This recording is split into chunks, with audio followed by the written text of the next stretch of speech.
Pink Ladies T-Birds just happen to be watchers of my shit. My name is JImmiPynk. The live shit didn't work out. And I told y'all Cheryl Blossom was a fucking lesbian.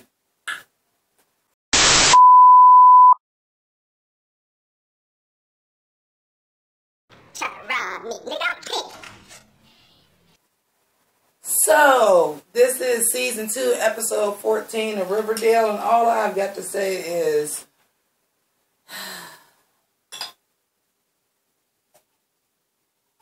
Riverdale, I think y'all need to only be 13 episodes. Y'all don't know what the fuck to do. Y'all don't. I'm tired of all this new stuff getting introduced. I'm tired of the way that y'all introduce stuff. But anyway, I digress. I didn't take notes because I thought I was going to do it live. And then I'm like, well, people are going to tell me what to talk about. So I'm not going to have to take notes wrong. But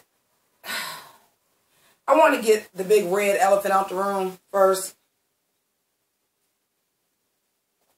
And that is this new movie coming out called Love, Simon, that y'all blatantly, goddamn Riverdale, y'all product placement is fucking ridiculous. The first season, it was CoverGirl. I forgot what it was this season. But goddamn, a movie, for real. Everybody is going to go see Love, Simon. And y'all tied that in to Cheryl's coming out. You do not know how weekend y'all made that moment. That should have been a bigger moment than what it was, but it was weekend because y'all attached it to a product placement for a movie. I'm going to just keep it 100. That shit was tacky.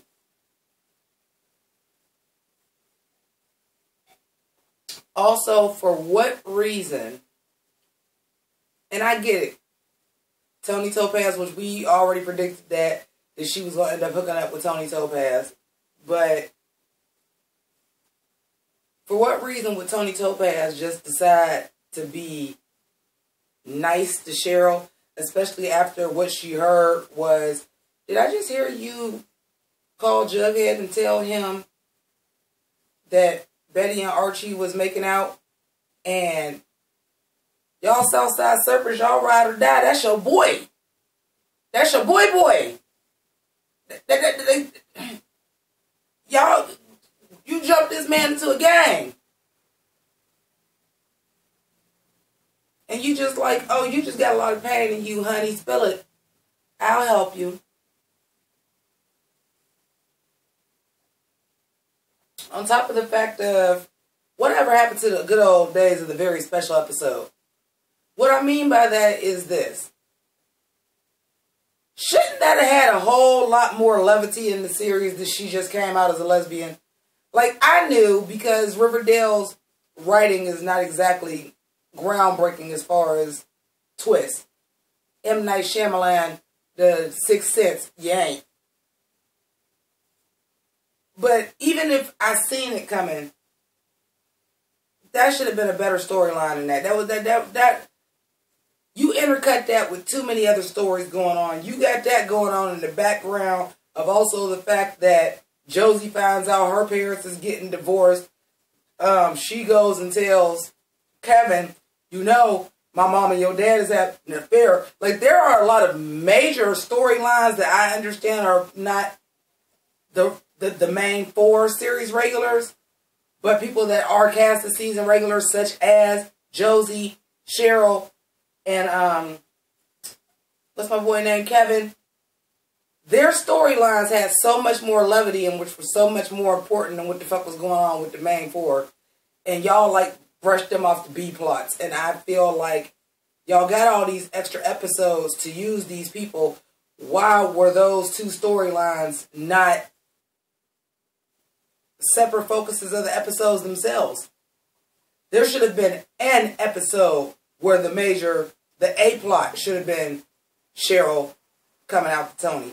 There should have been one episode that the A plot was Josie and Kevin dealing with the fact that their parents was cheating and they really want to be together and that this is a shakeup for both of them, especially because they are friends, and especially because your mother was the mayor and your father was the sheriff. Like, that's a scandal. And, like, how's that going to affect you? That should have been an A-plot on a whole nother episode. But no, the A-plot is Hiram, which I don't know what... This is where I'm saying, like, Riverdale's starting to get on my nerves. What parent is just like, yeah, take your boyfriend to the woods. Have a romantic getaway for a few days. Oh, y'all best friends? Ain't they in a couple too? Take them too.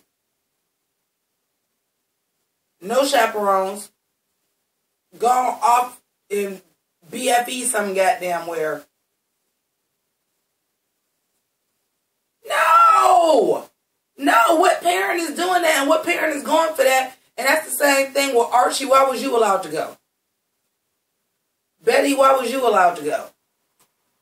Jughead, kind of see why you was allowed to go because your father ain't exactly War Cleaver. But even that, with everything going on the south side, I could see your dad saying, like, yeah, that's not going to happen. You're not about to go on the weekend with your friends with no chaperones. What grade is they supposed to be in? I'm under the impression they're supposed to be 16. So is they in the 10th grade? Like, no. But anyway, it's because they're having a meeting with the families, or so they told Archie. But what really happened is Hiram was getting busy. Like, I do like that parallel. That was cute. That they was playing Monopoly. And, of course, it was Veronica that was, like, dope at Monopoly. I like that little parallel because motherfucker Hiram Lodge was playing Monopoly in real life. Yes, I'm going to need to buy the trailer park. I'm going to build the houses on the trailer park. I got that. That's going to be my boardwalk. I'm going to go ahead and buy the register. That's my my railroad, my B&O railroad. And it's a community chest, and you're going to have to take a chance because I own everything. I need to know why Hiram Lodge is doing that, though. And I feel like the reason is, I swear, I just feel it. Because as you can see on the show, it ain't that many ethnics. Well, actually, it's kind of a bunch of them that they made into ethnic characters. That's neither here nor there. We know that that is an issue. I just feel like, and I would be happy if that was the case, because one of the big glaring problems that I have is that the Lodge family, everybody is Latina and your last name, everybody is Latino or Latino and your last name is Lodge. I have a huge problem with that. Like, y'all could have changed that to Lopez or something. But if my prediction that I've been thinking has been right, and the reason why Hiram has been trying to buy up the South Side is because he is some kind of descendant of that origin story of how the South Side Serpent started, where it was really like a tribe of people named after some snake. I feel like he's some kind of descendant from that. And then it's going to come out like my family last name ain't Lodge. Like, we changed it because of this and this and this and that. That's been my prediction for a while now. Because really, you can't really have one of our main fours parents be the bad guy more than a season. You can't, because we're supposed to just like them. You see, Alice Cooper was like the big bad the first season. And then, after a while, we rallied behind her because we was like, yeah, fuck you, Hal. She taking care of her babies. Fuck you, Hal. Now we got Hiram. Like, you can't have, because Veronica can't be like, you can't have them estranged from their parents like that. So they can't be the big bads. And then Cheryl. Oh, Cheryl. Like I said, they fucked that story up.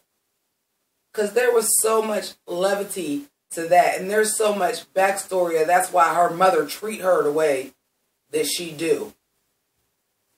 And that's why she holds so much contempt for her mother. Because she was a lesbian and she was in love with somebody. And her mother is who broke up her relationship and told her she was a deviant. Which is something that a lot of, gay people go through. And of course, because we have Kevin they didn't give Kevin that storyline, so to give it to Cheryl, fine. But, my God, that was brushed under the rug just to promote the movie Love, Simon. I'm like so upset about that. So, of course, you know that means she's going to start fucking with Tony. I think we saw that coming too. Plus, they're best friends in real life. And let's keep it 100 if you're having a casting process and they're talking to you, because a lot of times they do let their characters know, well, we need to know if you're comfortable with this, Madeline. Cheryl, the actress who plays Cheryl. We need to know if you're comfortable with this, Madeline, because we want to make your character a lesbian and she's going to have a love interest and this is what we're thinking about doing. And she may have said, like, you know what? I have a best friend who's a really good actress. This is what she's done before, and I would be comfortable doing it with her. Might be how Tony Topaz got her part. You never know. But there's that. This robbery subplot. Prediction. Set up by Hiram Lodge. Hear me out. I don't think, because even if you think about the Black Hood, no one has killed a teenager yet. Well, Jason Blossom. Scrap that theory. But the theory I still do have is I do not think that Andre really shot that boy or killed him. I feel like them people did not really get robbed. I feel like that was a test to see what Archie was going to do, because he wanted to see how far Archie will go over Veronica and how far he can manipulate him. And that's why he asked him, what Andre do to that boy bother you? And Archie, I'm starting to not even like our main four no more. Like, Cheryl calls, okay, Archie and Betty made out, bye. And then Jughead's a little pissed about it, but he got over it way too fucking quick. Then Veronica suggests, well, I should just kiss Jughead and get it over with. And Jughead's like, yeah, I'm with it. What part of Jughead's character would make you think that he would be down for that? As much as his character is completely based in fucking loyalty and doing the right thing. I know we want to say that Archie is the moral compass, but he's not. Jughead is. Jughead is the moral compass of the show. So you're going to have him do some shit like that? Out of character. I also have to say, Cole Sprouse just got a beautiful damn head of hair. God damn. And I think it looks even better dark. I know I've said that before. I'm like, he just got a beautiful ass head of hair. I'm glad that they do give us some scenes where he don't get on that Jughead hat, because he just got a beautiful ass head of hair. But,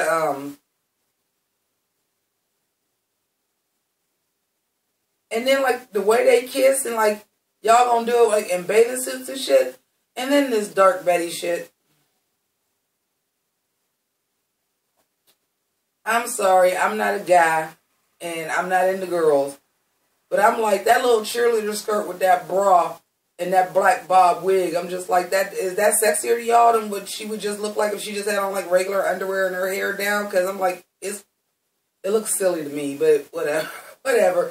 Every time she did it, I'm like, oh, is that sexy? Why do you always got to have on a skirt? You don't want your butt cheeks out? Or is that supposed to be the character? She wouldn't go that far. She can be a webcam girl and she'll wear a wig and a bra, but she ain't comfortable enough to just have on panties or boy shorts or a teddy. It's always going to be that black cheerleading skirt. Okay, whatever. Oh, but didn't she already get naked when she did the dance of the serpent for Jughead? To let them know the dance of the snake? I don't get it. I don't know what that skirt is about. Then they little fake ass argument after they find out that Hiram bought the register, and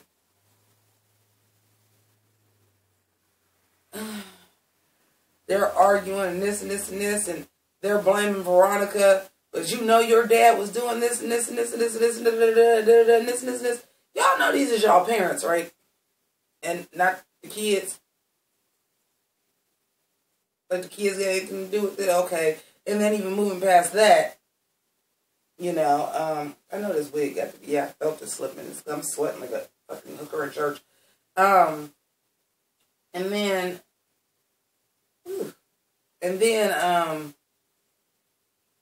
well, at least I don't have to bring cosplay to spice up my sex life. Like, why would you even bring that up? And is that a bad thing? I mean, maybe you and Archie should try it. Y'all gonna get bored fucking after a while because that's all y'all do. Like, the whole everything got to do with them in the cabin and the big four. And then let's keep it 100. And then I'm going to wrap it up because that's all I got left to say. And then, y'all got to be the best kids on the planet. Because each and every one of y'all, except for Archie, took a phone call from y'all parents while y'all off in the woods on a romantic getaway, which y'all think is no supervision. And I'm talking about some no realism of,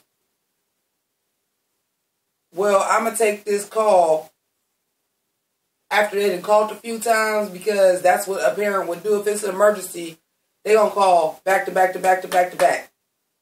Most kids is not going, they're going to try to ignore a couple calls. That's why I was cracking up when Betty was like, it's my mom. And they was all like, no, don't take the call. Jughead, you answered a call from Cheryl.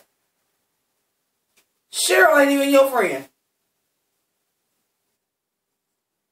You answered a phone call as soon as your dad called. Veronica, I don't think, or maybe they're Archie. I can't remember now. But everybody answered their phone like ASAP. And I'm like, yeah, that's not realistic. Like, can we make these teenagers actually act like teenagers? Because guess what? This ain't Gossip Girl. Nobody's rich but Veronica. So some of the shit is just getting over. And then the kid, again, the Josie, Sheriff Keller, Robin Givens, her mama, Mayor McCoy, whatever. Former Mayor McCoy, whatever. Sheriff Keller, Kevin Keller, dynamic, and that shit just got glossed over so quick. And then can we talk about this completely other unnecessary subplot about Moose lying to Kevin, talking about, oh, Midge knows about us. Why is that even part of the fucking storyline? Like, what? What do that got to do with the price of motherfucking Jingle Jangle on the motherfucking South Side?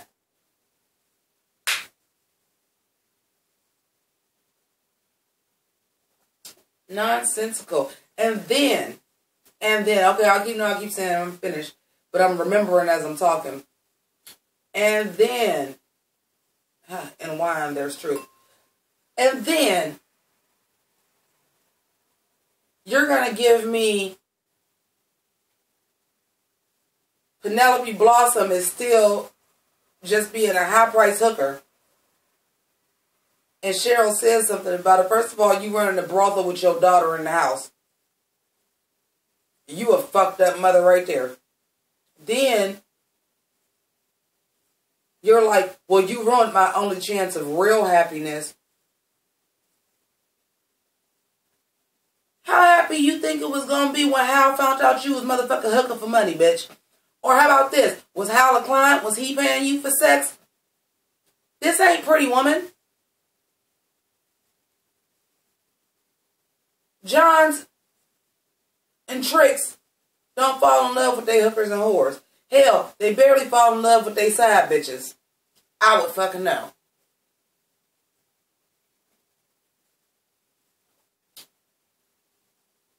Just,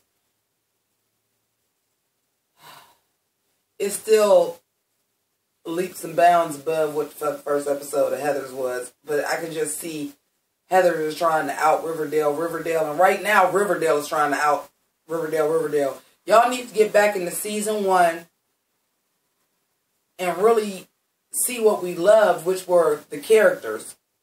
Because y'all putting them in situations where the characters ain't really that damn flattering. Just like this. Oh, it's weird, Archie, because your best boyfriend and your best girlfriend are dating, and then also your best girlfriend is your girlfriend's best friend. So your girlfriend's best friend is also your best friend's girlfriend. And it just, okay, ending is sky high. Cut it out. It would just be a powder keg. It would only take one thing for us to implode, and that one thing is going to be Veronica's father. But y'all all supposed to be so tight that y'all couldn't understand it. Like, she don't. At the end of the day, she is a child. That's her dad. Or is we just going to ignore the fact that Archie and Veronica is dating and their parents was fucking? We going to ignore that too?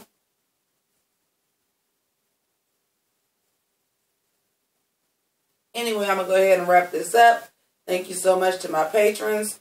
Thank you for everybody that's watching, my pink ladies and my T-birds. If you're not a pink lady or a T-bird, you can become one by subscribing to this channel. Hit the notification bell so you know when other reviews are up. I'm sorry. This sweater got to go. I can't even wait till the review is over. It is so hot in these damn lights. But thank you so much for watching. If you are just happen to be a watcher of my shit, why don't you go ahead and subscribe? Handle that. I gotta snatch this wig off. This episode got me perplexed, and I'm just ready to watch Gianni Versace now, so either I'm gonna do a review and I'm gonna just change and put on my blonde wig, or I ain't. But either way, I gotta roll about this review, so deuces.